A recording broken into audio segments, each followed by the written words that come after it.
Bonjour et bienvenue sur la chaîne. Et si votre prochain grand amour se trouvait à l'autre bout du monde? Voyager, c'est découvrir des paysages incroyables, des cultures fascinantes. Mais c'est aussi une occasion unique de faire des rencontres marquantes.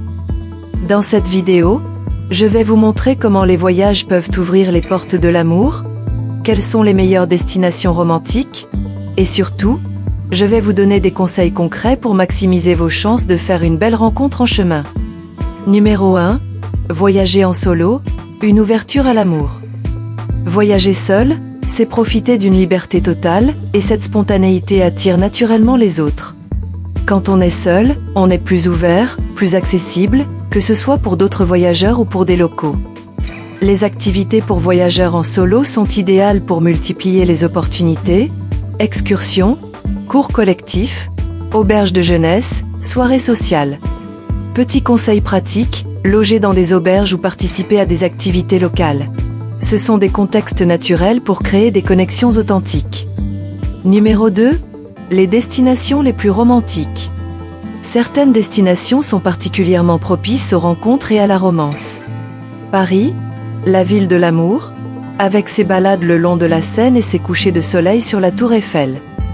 Venise, avec ses gondoles, son ambiance unique et ses dîners aux chandelles. Kyoto, connu pour ses temples zen et la beauté de la floraison des cerisiers. Prague, avec ses rues pavées et son architecture médiévale digne d'un conte. Ces lieux créent une atmosphère idéale pour des rencontres spontanées et romantiques. Numéro 3. Lieux et activités pour favoriser les rencontres. Au-delà des destinations, certains environnements sont particulièrement favorables pour rencontrer de nouvelles personnes.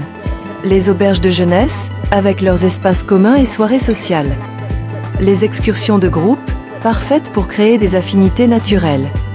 Les cours de cuisine ou ateliers locaux, qui favorisent les échanges conviviaux. Les bars et cafés accueillants, idéal pour discuter dans une ambiance détendue. Astuce bonus, participer à des événements culturels ou à des festivals pour rencontrer à la fois des locaux et d'autres voyageurs passionnés. Numéro 4. Conseils pour maximiser vos chances. Pour vivre de belles rencontres en voyage, il faut aussi adopter la bonne attitude, soyez ouverts et sociables, sans forcer les choses. Utilisez les applications de rencontres adaptées au voyage, comme Tinder, Bumble ou Appen, avec un profil clair et authentique. Rejoignez des groupes de voyageurs ou des événements meet-up pour des échanges plus spontanés et authentiques. Et surtout, soyez honnête dans vos intentions. Cela permet d'éviter les malentendus culturels et de construire des échanges sincères. Numéro 5. Défis à surmonter et histoires inspirantes. Bien sûr, rencontrer l'amour en voyage n'est pas toujours simple. Il peut y avoir des barrières linguistiques, mais quelques phrases locales, un peu de patience et une bonne dose d'humour peuvent tout changer. Il faut aussi gérer ses attentes. Toutes les rencontres ne sont pas faites pour durer, mais chacune d'entre elles est enrichissante. Et parfois, des histoires magnifiques naissent dans les endroits les plus inattendus. Marie et Paul se sont rencontrés au Japon.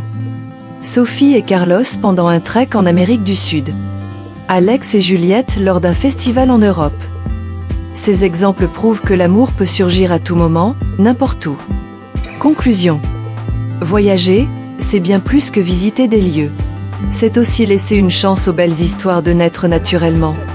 Que vous soyez à la recherche d'une relation ou simplement ouvert aux surprises de la vie, le voyage peut être le décor parfait pour une rencontre unique.